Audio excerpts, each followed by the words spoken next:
যখন বাংলাদেশের মধ্যে এমনভাবে সমালোচনা শুরু হইলো, তো সবাই মনে করতেছে এটা সম্ভব না। আসসালামু আলাইকুম। মূলত এটা একটা লং সময়ের জার্নি ছিল, প্রায় বলতে গেলে 9 মাস আমি হেঁটেছি এবং বলতে গেলে 2023 সালের 8 জুলাই এই দিনেই আমি পায়ে হেঁটে মক্কা সফরের জন্য বাইর হই এবং একই দিনে আজকে আমি বাংলাদেশে প্রবেশ করি। তো এই 1 বছরের মধ্যে আমি প্রায় 6টা দেশে যাই এবং এই 6টা দেশে বিভিন্ন এক এক দেশের কালচার এক এক রকম। তো এক এক জায়গা থেকে এক এক রকমের অভিজ্ঞতা। যিনি আমাকে জন্ম দিয়েছেন আমার মা, আমি চেয়েছি আমার মক্কা দেখার আগে আমার মা যেন মক্কা দেখে, সেজন্য আমি প্ল্যানিং করি আমি মক্কা প্রবেশ করার 2 দিন আগে আমার মাকে নিয়ে আসবো। তখন আমি মাকে তাইফে নিয়ে আসি এবং একসাথে আমি হেঁটে যাই মক্কাতে এবং মা গাড়িতে যায়। তখন মাকে আগে মক্কা দেখিয়ে পরবর্তীতে আমি মক্কা দেখি। মূলত আমি এই দুনিয়াটা পৃথিবীটা আমি সময় নিয়ে দেখতে চাই এবং আমি একজন ভ্রমণ পিপাসু মানুষ। সময় নিয়ে পৃথিবীটা দেখাই আমার হচ্ছে কাজ বলতে পারেন। তো আমি বিগত সময় নিয়ে বাংলাদেশটা দেখেছি। যখন আমি সময় নিয়ে বাংলাদেশটা দেখছিলাম তখন আমার মনে হলো যে আমি যেহেতু পৃথিবীটা ভ্রমণ করব, আমি যেহেতু একজন মুসলিম, আমার প্রথম সফরটা আমি মক্কাতে যাব এবং আমি নিজেকে পরিবর্তন করব। একসময় আমি যখন পুরো পৃথিবীটাকে ভ্রমণ করব তখন যাতে আমি একজন মুসলিম হয়ে পুরো পৃথিবীতে দাওয়াত দিতে পারি, সেই জন্যই আসলে আমার প্রথম সফর মক্কা।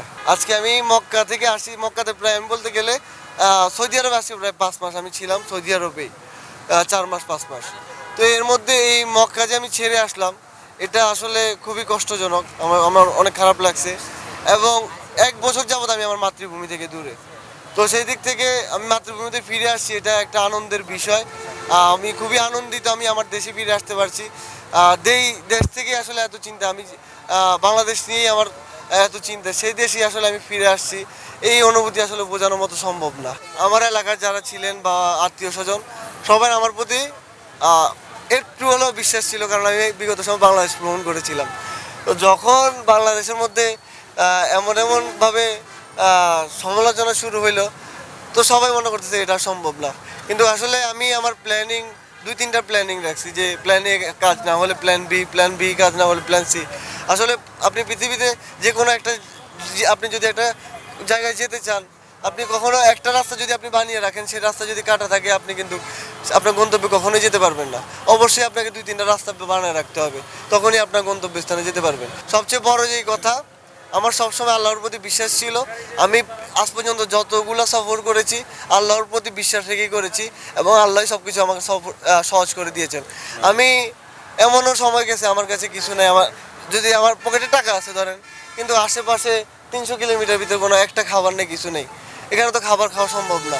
রিজিকের মালিক একমাত্র মহান আল্লাহ, এই কারণেই সেখানে আমার রিজিকের ব্যবস্থা হয়েছে। এরকম কোনো একদিন আজ পর্যন্ত আমার দিন যায়নি যেখানে আমি একবেলা না খেয়েছিলাম।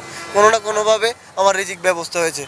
এলো মুক্ত চিন্তার স্বাধীন দৈনিক খবরের কাগজ। এখন খবর হবে নিখাত, নির্ভীক, নিরপেক্ষ।